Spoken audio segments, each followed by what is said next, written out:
Back to news.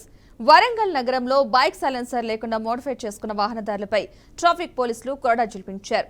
Warangal, Kazipet, Hanamkonda పరిధిలో సైలెన్సర్లు modify చేసుకున్న వాహనాలను సీజ్ చేశారు. మోడిఫై సైలెన్సర్లను బయటికి తీసి ఎంజీఎం జంక్షన్ రోడ్డులో సైలెన్సర్లను రోడ్డు రోలర్లతో తొక్కించారు. ఎవరైనా సైలెన్సర్లు మోడిఫై చేసుకుంటే కఠిన చర్యలు తీసుకుంటామని ట్రాఫిక్ ఏసీపీ సత్యనారాయణ హెచ్చరించారు. రోడ్డు సేఫ్టీ ప్రతి ఒక్కరూ పాటించాలని సూచించారు.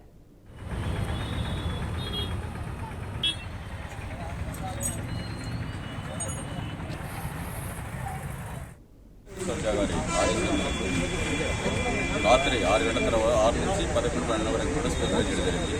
ఈ స్పెషల్ డ్రైవ్లో ఇప్పటివరకు 155 వెహికల్స్ పట్టుకోవడం జరిగింది. అంటే సైలెన్సర్ మోడిఫైడ్ వెహికల్స్ పట్టుకోవడం జరిగింది. వాళ్ళందరికీ కూడా మనము కౌన్స్ చేయడం జరిగింది. ఆ మోడిఫైడ్స్ చేంజ్ చేసి ఆ చేంజెస్ పట్టుకొని ఈరోజు మనం డిస్ట్రక్షన్ చేసిన వాటిని మనం డిస్ట్రాక్ట్ చేయడం జరిగింది. అద్భుతంగా చదువుతారు. వీటితో ఏంటంటే అందరికీ కౌన్సిల్ చేయడం వల్ల తర్వాత ఈ సమాజానికి కూడా తెలియాలి. ఇది వీటి చేయడం వల్ల డిస్టర్బ్ అవుతుంది, పబ్లిక్ హెల్త్ ఖరాబ్ అవుతుంది. సౌండ్ పొల్యూషన్తోనే ఉద్యోగులు ఉన్న ప్రాంతం ఇప్పుడు వరంగల్ మనకి తెలియజేయమంటే పెద్ద పెద్ద హాస్పిటల్స్ కోసం దూర ప్రాంతం అందరికి వస్తూ ఉంటుంది. ఆ వచ్చినట్టు పోతూ ఉంటారు పాపం చిన్న ఆటోలో పోతే ఇప్పుడు ఒకేసారి పోయి సైలెన్సర్ ఒకేసారి రేజ్ చేసి విపరీత సౌండ్స్ చేయడం వల్ల ఏమైతే అతను పనికొద్ది ఉన్నటువంటి రోగం ఎక్కువ అవకాశం ఉంది. ఇటువంటి పరిస్థితిని మనకు అందజేయడం కోసం సార్ చెప్పిన ఉత్తర్వుల మేరకు మనం సీరియస్ చేయడం జరిగింది. ఈ సీరియస్ చేయడం 150 వరకు ఈ వరకు డిస్ట్రక్షన్ చేసినాము.